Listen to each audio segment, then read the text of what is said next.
दोस्तों, कल प्रधानमंत्री जी ने एक बात बोली कांग्रेस के बारे में, कांग्रेस का जो कैरेक्टर है उसके बारे में, जब वो एक न्यूज़ चैनल के कॉन्क्लेव में थे, कि कैसे कांग्रेस दोनों तरफ से बैटिंग करती है। ठीक है, मैं इसको डिटेल में समझाऊंगा आपको और थोड़ी सी बात करेंगे इसमें विस्तार से। तो जो लोग हमारे साथ नए जुड़े हैं वो कृपया करके हमारे चैनल को सब्सक्राइब जरूर करें। ठीक है जी। देखो, बेसिकली प्रधानमंत्री जी जो बोल रहे थे वो बोलते थे कि दोनों तरफ से कांग्रेस बैटिंग करती है। एक उदाहरण के लिए मैं आपको एग्जांपल बता देता हूँ। उन्होंने भी बहुत सारे बोले थे और क्योंकि वो बहुत ही जनरल ट्रेट है वामपंथियों का, इसलिए मैं और एक बता देता हूँ। जैसे कि फॉर एग्जांपल कि अंडमान एंड निकोबार आजकल बहुत चर्चा में है, वहाँ पे नेता प्रतिपक्ष जा रहे हैं, हर कोई बोल रहा है कि वहाँ पे मैनग्रोव कट रहे हैं। ठीक है, वो सारी सिचुएशन को लेके हर कोई लगातार आवाज़ उठा रहा है, जो भी उस खेमे का है। इस बात को लेके कि वो मलक्का स्ट्रेट के पास पड़ता है, इतनी स्ट्रेटेजिक लोकेशन है वो इंडिया के लिए, उस पर बात वो बिल्कुल नहीं करते हैं।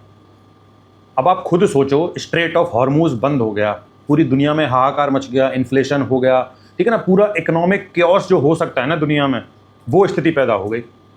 भारत की सरकार और मैं तो ये भी बोलता हूं कि अगर शायद कांग्रेस की भी सरकार होती ना, तो शायद ये भी यही काम कर रहे होते, क्योंकि नेशनल सिक्योरिटी भी कोई चीज़ होती है भाई। स्ट्रेट ऑफ मलक्का एक बहुत ही बेहतरीन सा चोक पॉइंट है कि चाइना का बहुत सारा ट्रेड वहाँ से होकर निकलता है। जब चोक पॉइंट्स की बात आती है तब जो जियोपॉलिटिक्स पे इम्पैक्ट आता है पूरी दुनिया पे कि तुम एक स्ट्रेट को ब्लॉक कर दो, तुम पूरी इकोनॉमिक एक्टिविटी को ठप कर देते हो। चाइना अगर ना करे कि भाई कल वहाँ पे जाके कंट्रोल इस्टेब्लिश कर ले, इंडियन ओशियन में तो यूनाइटेड स्टेट्स भी है, हो सकता है वो जाके उसे कल चोक कर दे, तो क्योंकि हो सकता है वो ब्लॉक चाइना को करने जाए, लेकिन ब्लॉक हम भी हो जाएंगे, उससे सब हो जाएंगे। तो हमारी प्रेजेंस उस एरिया में बहुत ज़रूरी है। लकीली हमारे पास अंडमान एंड निकोबार जैसा इतना बड़ा आइलैंड ग्रुप्स है जो इंडिया के टेरिटोरियल एक्सपेंशन को इतना बढ़ा देता है, हमें नेचुरल बेनिफिट देता है, उस पर हम टूरिज्म भी बहुत ज़्यादा कर सकते हैं। ठीक है ना, लेकिन पर्सपेक्टिव क्या घुमाया गया सबकी तरफ से कि भाई पेड़ कट रहे हैं। देखो भाई, पेड़ कटने का दुख देखो हमको भी है, ठीक है, और जो सबसे ज़्यादा ये वामपंथी हो या कोई भी और हो, जो सबसे ज़्यादा हल्ला मचाता है ना पेड़ कटने का, इन्होंने जीवन में एक पेड़ नहीं लगाया होगा कभी, दिखावे के लिए तक इन्होंने पेड़ नहीं लगाया होगा कभी जीवन में। ठीक है, और ऐसा नहीं है कि वहाँ पे जो शॉम्पेन ट्राइब रहती है वो इम्पैक्ट नहीं होगी, रिहेबिलिटेट करना होता है उनको, लेकिन उस जगह की स्ट्रेटेजिक इंपॉर्टेंस है। हमारे जो इंटरेस्ट हैं उस पूरे इंडियन ओशन रीजन में, उस जगह की वजह से जो हमें नेचुरल बेनिफिट देते हैं, एडवांटेज देते हैं, हमें उसका फ़ायदा उठाना चाहिए।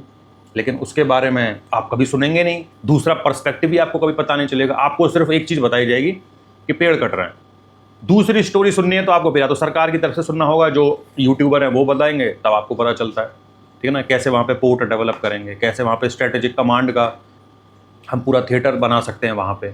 ठीक है, टूरिज़्म इतने बड़े स्केल पर वहाँ किया जा सकता है। क्यों हम मतलब हमेशा मालदीव, श्रीलंका और बाकी के सेशल्स जाएंगे भाई? अपने पास इतने सुंदर बीच हैं, जैसे राधानगर बीच है, वहाँ पे बहुत अच्छी अच्छी जगह है, तो सही डेवलप कर सकते हैं टूरिज़्म। जैसे स्पेन एक कंट्री है यूरोप में, वो सिर्फ टूरिज़्म के भरोसे चलता है, बहुत हाईली सक्सेसफुल है अपने टूरिज़्म को लेके, उसकी इकोनॉमिक जो एक्टिविटी है वो टूरिज़्म से होती है और वो प्रॉस्परस नेशन है, आज डेवलप्ड नेशन है। ठीक है, पर हमने कभी इन्वेस्ट ही नहीं किया उस तरफ, हमने सोचा ही नहीं कभी। और जब सरकार उस पर जियो स्ट्रेटेजिकली एक मतलब एडवांटेज अब लेना चाहती है, क्योंकि फ्यूचर में ये सिचुएशन वहाँ पे भी आ सकती है, क्योंकि अल्टीमेटम तो यूएस चाइना का भी है ना, वो तो होना ही है एक दिन कभी ना कभी जाके। तो मोटा माटी जो मैं बात कहने की कोशिश कर रहा हूँ वो सिर्फ ये है कि भाई तुम्हें जैसे बिजली पैदा करनी है तो वो निकलेगी ज़मीन के नीचे से, क्योंकि तुम्हें कोयला खोदना पड़ेगा वहाँ से। अब उसके ऊपर है जैसे जंगल, चाहे वो छत्तीसगढ़ के हों या उड़ीसा के हों, जहाँ पे भी वो हम कोयला एक्सट्रैक्ट करते हैं, तो उसको हल्ला मचाएंगे।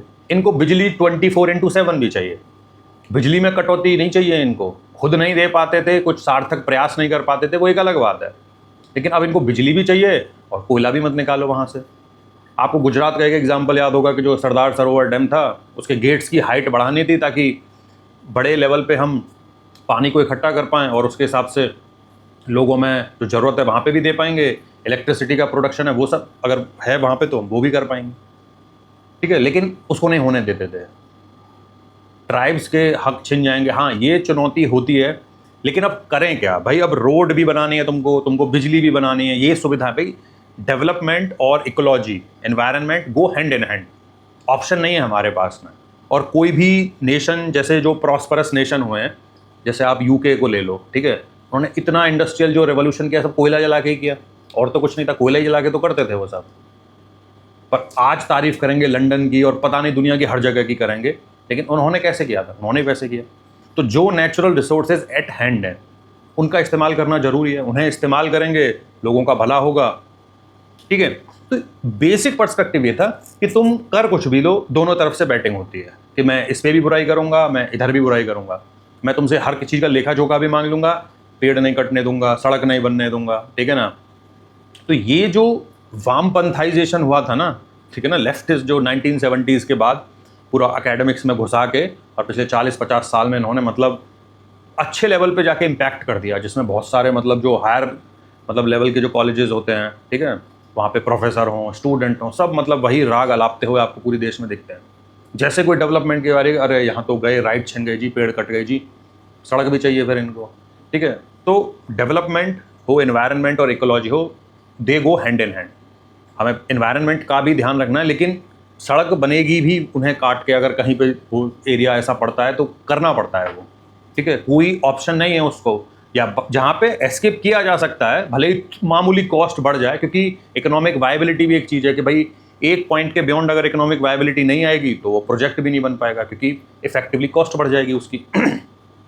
ठीक है, तो ये ऑब्वियसली ध्यान रखने की ज़रूरत है कि भाई इन्वायरमेंट को नुकसान ना हो, लेकिन नेशनल इंटरेस्ट को भी ध्यान में रखना है, सिक्योरिटी पर्सपेक्टिव को भी ध्यान में रखना है। अंडमान में ऑब्वियसली पेड़ कटेंगे, भाई मुझे तो पर्सनली दुख होगा उस बात का कि हाँ वो कट रहे हैं, मुझे दुख होता है उसका। ठीक है ना, I am very much connected to the nature, लेकिन ऑप्शन क्या है आपके पास? कल जब चाइना वहाँ बैठ जाएगा, यूएसए बैठ जाएगा, तो पता चला कि हमें ही एक्सेस नहीं मिल रहा है पूरे मतलब मलक्का स्टेट का और उन जगहों को जाने का, उस पॉइंट पे हम क्या करेंगे?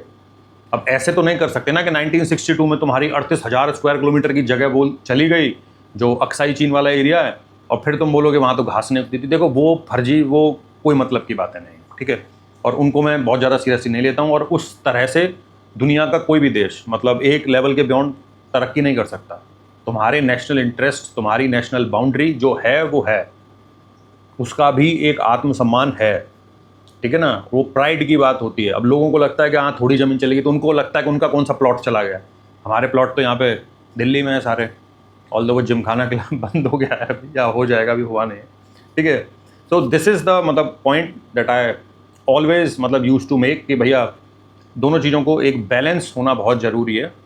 डेवलपमेंट भी हो, अगर किसी को वहाँ से डिस्प्लेस करना पड़ता है उस किसी काम की वजह से, तो उनका रिहेबिलिटेशन भी प्रॉपर हो, उनको भी प्रॉपर अपॉर्चुनिटी मिले ताकि दूसरी जगह पे जाके सेटल कर पाएँ, और हाँ चीज़ें थोड़ा उसी रफ्तार से फिर आगे बढ़ पाएँ। ठीक है, तो जो भी लोग हमारे साथ जुड़े हैं और जिन्होंने एंड तक वीडियो देखा है वो कृपया करके हमें सब्सक्राइब जरूर ही कर लें। ठीक है जी, बहुत बहुत धन्यवाद।